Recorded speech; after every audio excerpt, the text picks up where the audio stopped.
سرچینې وایي تر 1000 زیات پاکستاني فوجیان له خپلو دندو تښتېدلي.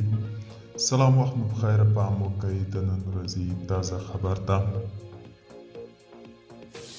سرچینې وایي د خیبر پښتونخوا په اټک کې چې اوس د پنجاب برخه ده، د پوځیانو له یو مرکز څخه 1000 څخه زیات پاکستاني فوجیان له خپلې دندې پرېښي دي او له دغه مرکزه تښتېدلي دي. د ارشاد بوټي په نوم یو پاکستاني خبریال پر ایکس ادرس لیکلي، دا د پاکستان د پوځ په تاریخ کې لومړی ځل دی چې له 1000 څخه زیات پوځیان د خپلو دندو پرېښودو لپاره استفاده کوي.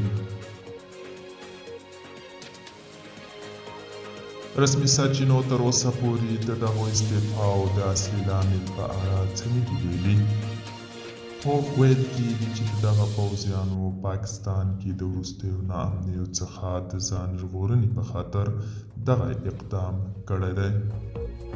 دوستانو، دا و د نن ورځې